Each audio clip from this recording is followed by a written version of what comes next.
সাফল্য পেতে এই একটি জিনিস ত্যাগ করতেই হবে, দিশা দেখিয়েছেন গৌতম বুদ্ধ।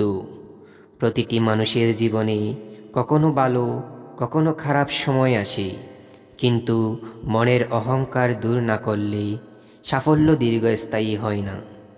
জেনে নিন গৌতম বুদ্ধের এই অমর বাণী।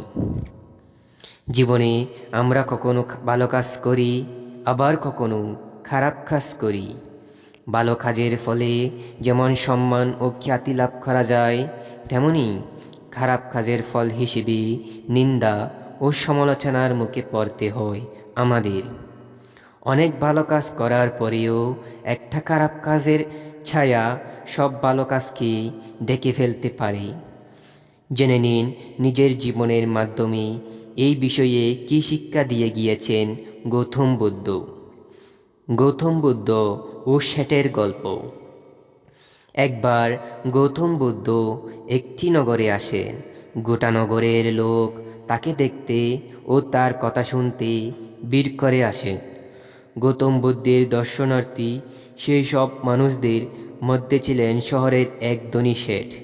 সেই ধনী শেঠ বুদ্ধের জন্য অনেক ধন সম্পদ নিয়ে উপহার হিসেবে আনেন।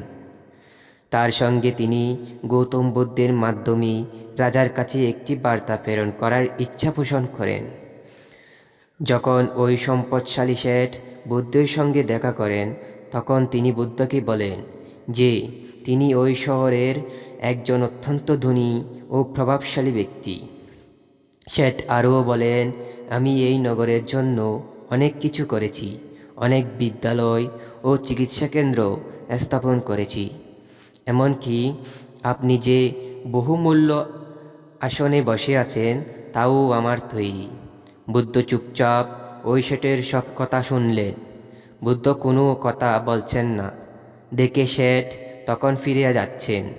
তখন গৌতম বুদ্ধ তাকে বলেন, আমার জন্য যা যা এনেছেন তার সব এখানে রেখে যান, কোনো কিছু সঙ্গে করে ফেরত নিয়ে যাবেন না। সর্বত্যাগী সন্ন্যাসী গৌতম বুদ্ধের মুখে এই কথা শুনে খুব অবাক হয়ে যায়। ওই শেঠ তিনি বলেন, হ্যাঁ মহাত্মা, আমি আপনার জন্য যা যা এনেছি তার সবই আমি এখানে রেখে যাচ্ছি। তখন বুদ্ধ বলেন, আপনার আনা ওই সব জিনিসের কোনোটাই আমার লাগবে না।